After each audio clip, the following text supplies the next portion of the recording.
अस्सलाम वालेकुम दोस्तों, कासम पपीता फार्म की तरफों तुहाडा अपना हसीब जावेद तुहाडी खिदमत दे विच हाज़र है।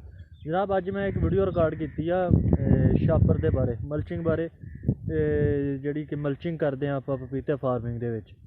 ठीक है, तो वो वीडियो जी है वा वो भाई मज़हर अमीन का चैनल एडवांसड फार्मिंग टैक्नीक्स वो उत्ते जी कुछ देर बाद जी वो अपलोड हो जाएगी। तो वो तुसी ज़रूर देखो, बड़ी बेनीफिशियल वीडियो आ। तो नाले जड़ा है वा चैनल जड़ा सबसक्राइब करियो उत्थे, क्योंकि बहुत ज़्यादा ज़रात तो रिलेटेड जड़ियाँ वा वो इन्फॉर्मेटिव वीडियो जड़ियाँ उत्थे वो रोज़ाना मदर भाई जड़े आ कोशिश करके अपलोड करते हैं, उन्होंने लाजमी जड़ा वा सबसक्राइब करियो। शुक्रिया जनाब। अस्सलाम वालेकुम दोस्तों, कासम पपीता फार्म की तरफों हसीब तुहाडी खिदमत दे विच हाज़र। जनाब अज की वीडियो कोई खास पपीते के बारे च नहीं है, ये बारे आ जेह्ड़े तुसी नीचे आ काला छापर देखते पे हो, ये वीडियो ये बारे दे विच है। जनाब ये अज तो तकरीबन 3 या 3.5 साल पहले पपीता लगाया सीगा ऐसे खेत दे विच।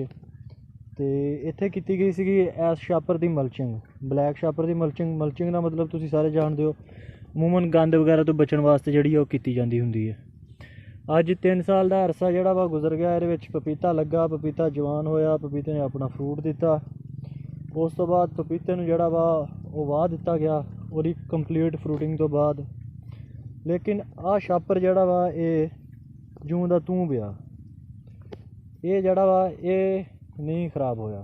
ठीक है, आ देखो छोटे छोटे ज़रात तुसी देखदे पे हो, आ छापर दे आ हो गए, आ चेक करो। ठीक है, तो अज ये नागे ला रहे थे तो मैं गौर किया, ये काफ़ी जोड़ा है वो छापर वो पिया होया। तो वीडियो बनाने का मकसद यह है कि जिमीदार भरा जो भी पपीते के फार्मर खास तौर पर जो पपीता लगाते हैं तो वो मल्चिंग करन तो जोड़ा वा परहेज़ करा करन। ये जहरे कातल साबित हो रही है ज़मीनों वास्ते। ठीक है, छापर जोड़ा कुछ ज़मीन के बाकियात बच जांदियां वा, ये तो ख़त्म होने च आंदियां ही नहीं। ठीक है, छापर ज़मीन के नहीं गलदा, ज़मीन इन्हें उवें ही रहना हुंदा वा। नतीजा ये निकलदा कि ज़मीन के खुलियात जोड़े आ वो ये बंद कर दिंदा, ज़मीन के पानी की तरसील खुराक की तरसील ने ज़मीन नूं बर्बाद करके रख दिंदा। ठीक है, इस तो पपीते के फार्मर जोड़े आ वो मल्चिंग करन तो परहेज़ करा करन। ये जोड़ा वा एक खामोश जहर कातल आ तुहाडियां ज़मीनां वास्ते। ज़मीनां जड़ियां वा बर्बाद कर दियां पईयां वा जिमीदार दियां हो रही, तो सानूं पता भी नहीं लगता पिया भी ये कतों हो रही आ।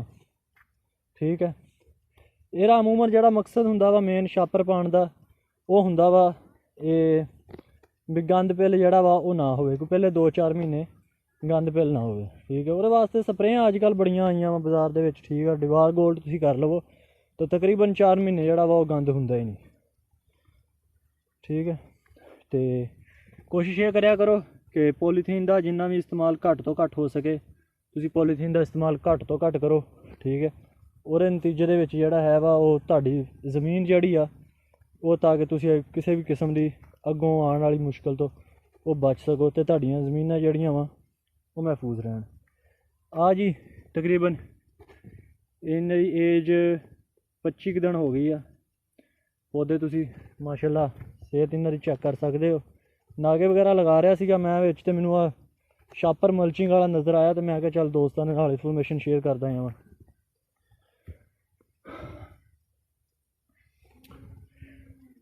तो मैं जिवें पहले दस्सिया कि वीडियो बनाने का मकसद ये आ कि दोस्त अहबाब जोड़े आ मल्चिंग वाले छापर तो परहेज़ करा करन। ये अगर कोई खुलियात बच जाते हैं ज़मीन के विच तो वो जोड़ा वा वो बहुत ज़्यादा नुकसान देंदे आ बाद दे विच। ठीक है, छापर गलदा नहीं, छापर ख़त्म नहीं हुंदा कदे भी ज़मीन दे विचों, तो ये जोड़ा वा बहुत नुकसान दिंदा। ओहदी थां ते तुसीं रेड मिल गोल्ड जोड़ा वा वो रेड मिल गोल्ड कहता सॉरी वो डिवार गोल्ड, ओहदा इस्तेमाल कर लवो। बड़ा ज़बरदस्त जहर आ, ज़मीन के विचों 3-4 महीने किसी किस्म का गंद उन्होंने वो बाहर नहीं आन दिंदा। ठीक हो गया जनाब, तो ना ही ओहदा कोई एडा खास साइड इफेक्ट हुंदा कि इस दे विच ओही मारी सीगी। ते वो ज़मीन नूं पहले पानी लाना वा, पानी लाने तो बाद 24 घंटे के अंदर अंदर जोड़ा वा ओहदा स्प्रे कर दिता जाए, तो तकरीबन 2 महीने जोड़ा वा किसी किस्म का गंद नहीं हुंदा। तो आ ब्लैक छापर मल्चिंग ये भी 2 या 3 महीने ही गंद नूं बाहर आने तो रोकदी है, इस तो ज़्यादा नहीं, इस तो ज़्यादा ये भी नहीं कारामद हुंदी। तो कोशिश करो ਕਿ ਛਾਪਰ ਦਾ ਇਸਤੇਮਾਲ ਘੱਟ ਤੋਂ ਘੱਟ ਕੀਤਾ ਜਾਵੇ। ਉਹ ਸਾਹਮਣੇ ਮੈਂ ਜ਼ੂਮ ਕਰਕੇ ਦਿਖਾ ਦੇਵਾਂ, ਉਹ ਬੰਦਾ ਜਿਹੜਾ ਨਜ਼ਰ ਆ ਰਿਹਾ ਇਸ ਟਾਈਮ ਛਾਪਰ ਹੀ ਇਕੱਠਾ ਕਰਦਾ ਪਿਆ। ਇਹਦੇ ਵਿੱਚ ਜਿਹੜਾ ਥੈਲੀਆਂ ਵਗੈਰਾ ਸੀਗੀਆਂ ਉਹਨਾਂ ਨੂੰ ਇਕੱਠੀਆਂ ਕਰਨ 'ਤੇ ਲੱਗੇ ਹੋਏ ਬੰਦੇ। ਠੀਕ ਹੈ, ਆਹ ਵਿੱਚ ਕਣਕ ਦੀ ਪਨੀਰੀ ਆ ਕੁਛ ਤਿਆਰ ਕੀਤੀ ਹੋਈ। ਇਹਦੇ ਵਿੱਚ ਜਿਹੜਾ ਇੰਟਰਕ੍ਰਾਪਿੰਗ ਕਰਨੀ ਆ ਪਿਆਜ਼ ਦੀ। ਠੀਕ ਹੈ, ਬੜੀ ਮਿਹਰਬਾਨੀ ਜਨਾਬ, ਸ਼ੁਕਰੀਆ। ਉਮੀਦ ਹੈ ਤੁਸੀਂ ਸਾਰੇ ਦੋਸਤ ਜਿਹੜੇ ਆ ਉਹ ਅਗਾਂਹ ਤੋਂ ਪੋਲੀਥੀਨ ਛਾਪਰ ਦਾ ਜਾਂ ਮਲਚਿੰਗ ਵਗੈਰਾ ਵਾਲੇ ਕੰਮ ਜਿਹੜਾ ਵਾ ਉਹਨੂੰ ਘੱਟ ਤੋਂ ਘੱਟ ਕਰਨ ਦੀ ਕੋਸ਼ਿਸ਼ ਕਰੋਗੇ, ਕਿਉਂਕਿ ਸਾਡੀਆਂ ਜ਼ਮੀਨਾਂ ਹੀ ਸਾਡਾ ਅਸਾਸਾ ਅਤੇ ਜ਼ਿਮੀਂਦਾਰ ਦੀ ਤਾਂ ਜ਼ਮੀਨ ਮਾਂ ਹੁੰਦੀ ਹੈ।